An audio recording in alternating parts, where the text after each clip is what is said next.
Merci beaucoup, encore une fois bienvenue dans notre leçon, bien notre entraînement sur Python. Et la fois passée, nous avons eu à parler de quelques structures de contrôle. Nous avons parlé de la structure de contrôle if, else, nous avons parlé de why, nous avons parlé de la boucle for, comment est-ce qu'on pouvait l'utiliser. Nous avons aussi parlé de break et de continue. Comment est-ce que nous pouvons l'utiliser dans le code pour faciliter la tâche en fait dans l'exécution de trucs. Ce que nous sommes en train de donner, ce sont des bases de data science. Vous allez voir que dans la suite, on aura beaucoup à utiliser les différentes approches que nous sommes en train de montrer des codes ici. Alors c'est très important, je vous demanderai de travailler. Nous ne sommes pas en train de passer du temps. Même si vous faites déjà du Python, essayez quand même de jeter un coup d'œil et pour revoir encore. Je pense bien que ça va servir vraiment comme le soubassement des programmations Python pour la plupart des gens. Et nous faisons de notre mieux pour que les choses puissent être aussi claires, aussi explicites et puis détaillées que possible. Nous allons, si vous vous rappelez, quand nous avons eu à parler des listes au-dessus, je vous avais promis que nous allons y revenir. Des listes, les types, les dictionnaires et puis le set, bien les ensembles. Alors, nous revenons quand même aujourd'hui, parlons de la liste de manière un peu plus détaillée pour voir quelles sont les opérations que nous pouvons faire avec la liste, les opérations que nous pouvons faire avec le type, avec un dictionnaire, les opérations que nous pouvons faire avec les sets, ainsi de suite. Ici, qu'est-ce que je vais faire pour déclarer d'abord une liste en Python, une liste vide. Il suffit tout simplement de mettre par exemple comme ça là. J'ai dit liste vide. Je fais ça et puis je fais ça. Ceci, Python comprend que non, non, je viens de déclarer une liste mais qui est complètement vide. Si je vais déclarer une liste avec des valeurs à l'intérieur, il y a plusieurs façons de les faire. Je peux dire par exemple liste, liste 1, liste 1 égale, euh, j'ai dit ceci, j'ai dit par exemple Congo, j'ai dit Gabon, Gabon, j'ai dit je ne sais pas moi, euh, Cameroun, Cameroun, j'ai dit Sénégal, Sénégal, et puis je peux continuer pour dire par exemple Nigeria, Nigeria, ainsi de suite. Ça, j'ai déclaré une liste avec plusieurs noms à l'intérieur, mais et tous sont des valeurs de type string. Je peux aussi faire la même chose, mais cette fois-ci pour déclarer tout simplement une liste avec des entiers.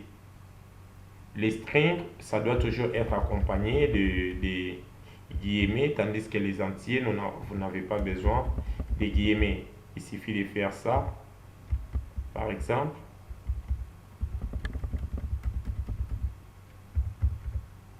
Je fais ça.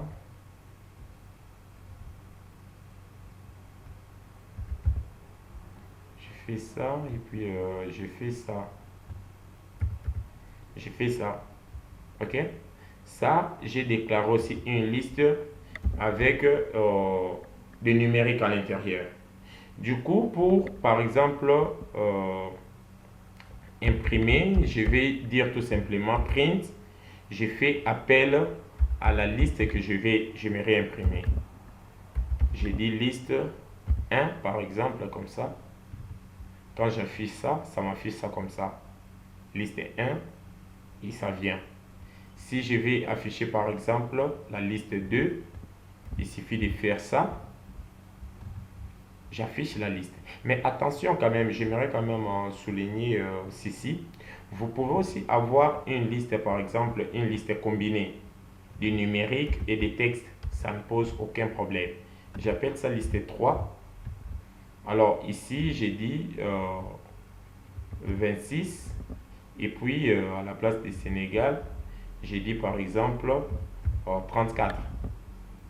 Si je mets ici liste 3, ça va marcher, ça va marcher. Donc votre liste peut être combinée de plusieurs. euh, Ici, je peux même dire 34.5, 34.6 par exemple. Donc ça peut être combiné avec les différentes valeurs, les différents éléments, les éléments des différents types en fait. Et puis je peux aussi avoir une liste de listes. Une liste de listes. Par exemple, je fais ceci. Je suis là, je fais ça comme ça.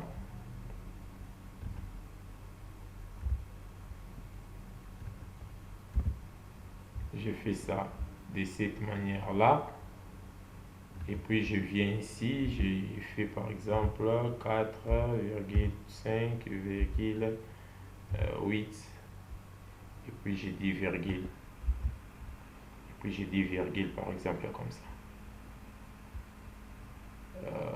Quand j'exécute, je viens ici, là, je mets 4. Et puis ici, je mets 4. Quand j'exécute, voilà ce qui m'affiche. Donc, la structure de données ici, tout dépend de vous. Tout dépend de vous, de ce que vous voulez faire, la manière dont vous voulez que votre liste puisse se présenter. Alors, vous pouvez les combiner de plusieurs manières et faire ce que vous voulez. Parlons un peu de la largeur en fait. Hein? Largeur ou bien longueur. Bon, parlons de la taille. Taille de la liste. J'ai fait ceci, j'ai dit par exemple ici, j'ai dit print len liste 4.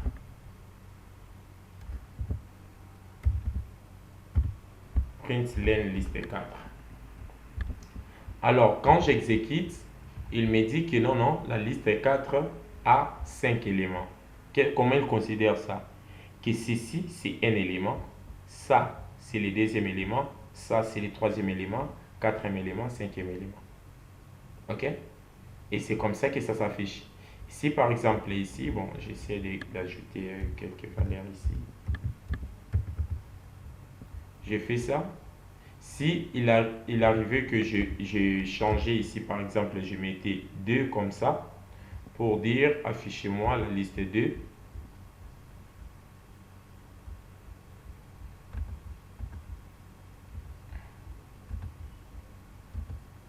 Voilà. Il me dit que la liste 2 a 8 éléments à l'intérieur.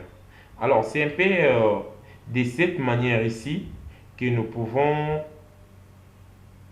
manipuler en fait, travailler avec une liste. Prenons maintenant comment, si je vais par exemple, j'ai déjà une liste et que je vais ajouter une nouvelle valeur. Je vais ajouter une nouvelle valeur. Qu'est-ce que je dois faire? Je prends notre fameuse liste 4. Bon, prenons la liste 2. Prenons la liste 2. J'ai la liste 2 ici.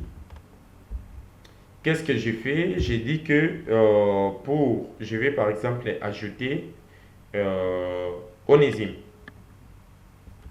dans cette liste ici, c'est-à-dire 25 après 89, je vais ajouter Onésime à l'intérieur. Qu'est-ce que je fais? Il suffit juste de prendre le nom de ma liste. Le nom de ma liste, j'ajoute le mot append. Append. Append, c'est une fonction qui permet d'ajouter une nouvelle valeur dans la liste. Je vais mettre ça ici comme commentaire. Append, c'est une fonction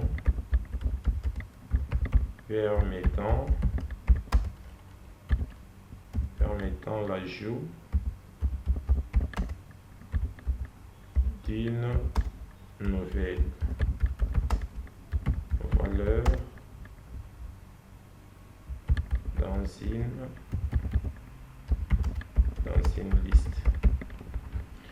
liste. Voilà. J'ai dit que liste D append, je passe maintenant les paramètres. Je passe les paramètres, je dis qu'à l'intérieur, je vais ajouter quoi? Je vais ajouter onésime, comme ça. Et puis, quand je vais faire print liste 2, regardez la nouvelle liste, comment est-ce que ça sera. Il va m'ajouter un nouvel élément qu'on appelle onésime, tel que on voulait le faire exactement. Alors, avec ça, vous pouvez insérer, vous pouvez ajouter plusieurs éléments comme vous voulez. Et tout dépend de vous, tout dépend de ce que vous voulez faire. Mais prenons quand même que nous voulons insérer onésime maintenant dans une position quelconque donnée. Je vais reprendre avec la même chose. Je recopie juste les codes là. Je change les noms, je peux prendre le nom de qui ici, je prends le nom de mon ami Trinité. Et j'ai dit ici, au lieu de mettre append, j'ai dit tout simplement insert. La fonction insert, ça permet aussi d'ajouter une nouvelle valeur dans la liste. Mais cette fois-ci, quand vous ajoutez la valeur, vous avez la possibilité de préciser dans quelle position vous voulez que cet élément-là puisse s'insérer. Append, ça ajoute l'élément à la fin de la liste, c'est-à-dire le dernier élément de la liste, l'élément que vous voulez ajouter, ça va venir juste après. Mais insert, ça permet d'insérer ça quelque part. Prenons que je vais insérer ça à la position 3. Donc ça c'est 0, 1, 2, 3. J'aimerais qu'avant 47, que Trinité puisse s'insérer là. Qu'est-ce que je fais? Je dis 3, virgule, je mets la valeur. Et quand je fais exécuter, regardez, c'est exactement ça. Après 245, le nom de Trinité, ça s'insère là. Alors, c'est très important de ne pas confondre append et puis insert. Append, ça ajoute après. Append, c'est ajouter juste à la fin du texte, c'est-à-dire la dernière ligne. Après la dernière ligne, ajoute-moi. Mais insert, ça insère ça quelque part. Il faut retenir que cette fonction ici, ça prend deux paramètres. La position dans laquelle vous voulez insérer l'élément et puis la valeur de l'élément que vous voulez insérer. L'élément proprement dit. Alors, nous avons aussi la suppression, par exemple. Prenons que j'aimerais supprimer quelque chose dans une liste. Je prends ceci. Je prends cette liste ici. J'ai dit tout simplement, je vais supprimer. Bon, attendez que je commente d'abord ici pour vous permettre de vous retrouver. J'ai dit insert permet l'insertion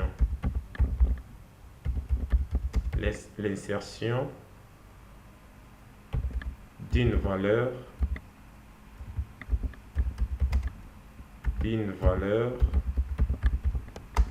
ou élément dans une position bien précise. Voilà, dans une position bien précise. Alors que dans la liste, quand je suis ici, si je vais par exemple supprimer quelque chose, j'appelle ici, attendez que je commente aussi, suppression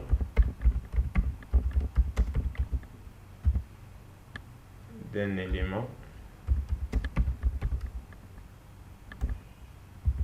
suppression d'un élément aux valeurs dans une liste.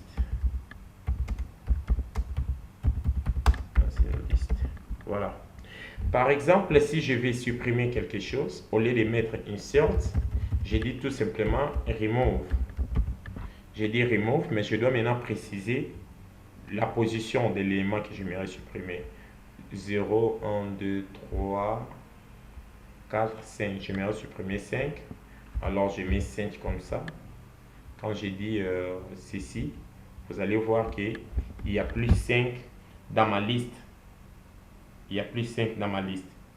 Alors, ceci est très important. Nous devons apprendre à très bien l'utiliser et utiliser les différentes fonctions.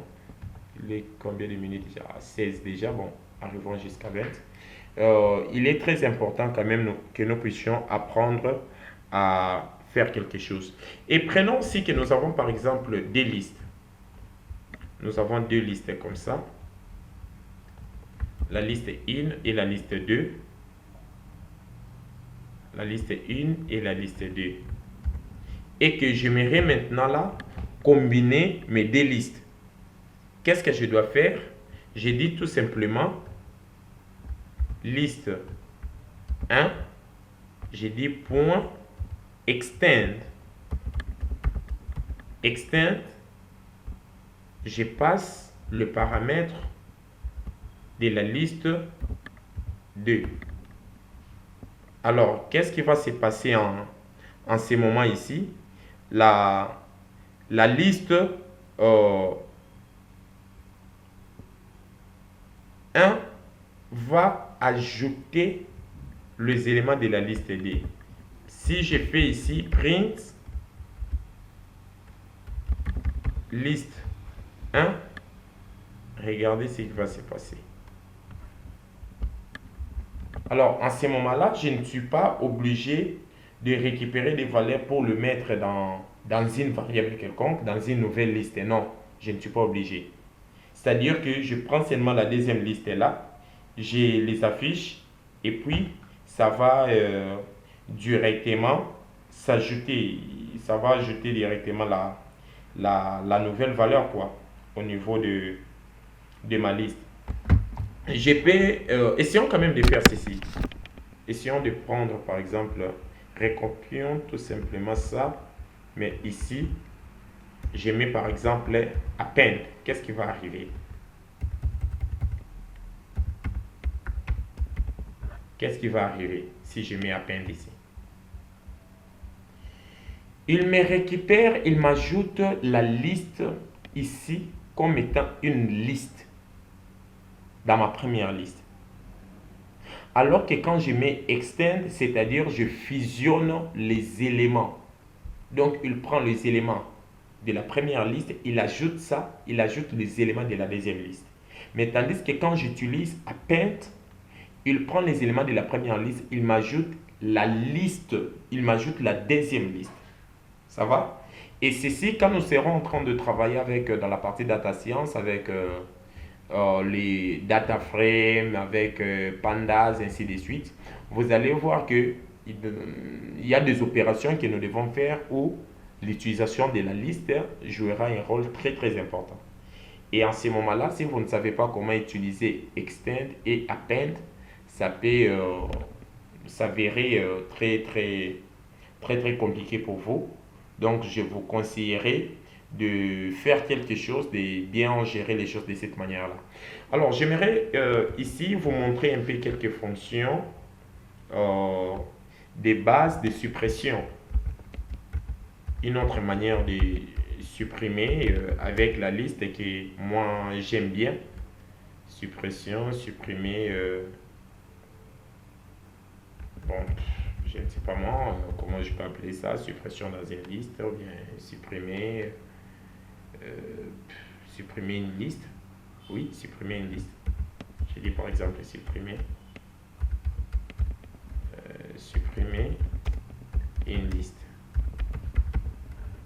Regardez, je mets ça comme commentaire, Nicolas. Combien de minutes? 20 minutes. J'ai dit, si je prends cette liste ici, si je prends cette liste, je la mets là. J'ai dit, del, c'est une fonction qui permet de supprimer la liste ou bien un élément de la liste. J'ai dit del, non, j'ai dit liste 1 et puis je précise, j'ai dit par exemple 1, je vais supprimer Gabon. Je vais supprimer Gabon et quand je vais dire print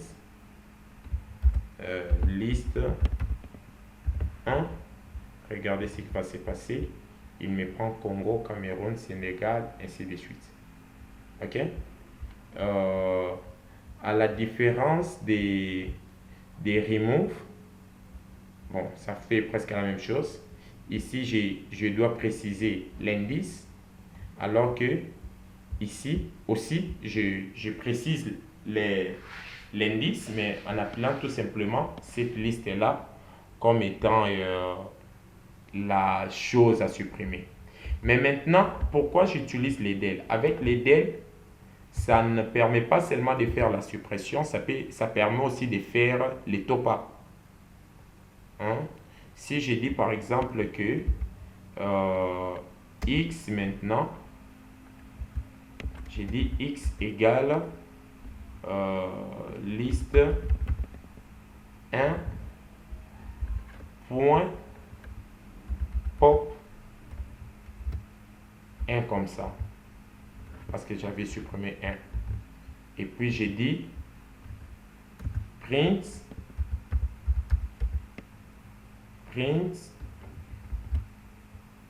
x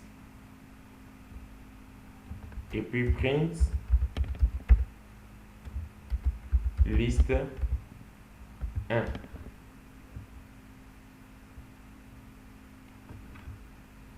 Si j'ai fait ça, regarde, il me dit que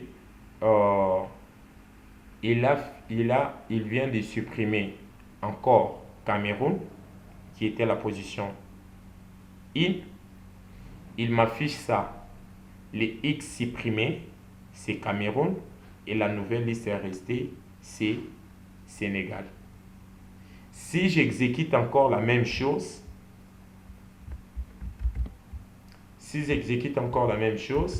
il va me faire la même chose. Il va me supprimer Sénégal pour rester avec Congo et Nigeria. Il me supprime Sénégal, je reste avec Congo et Nigeria.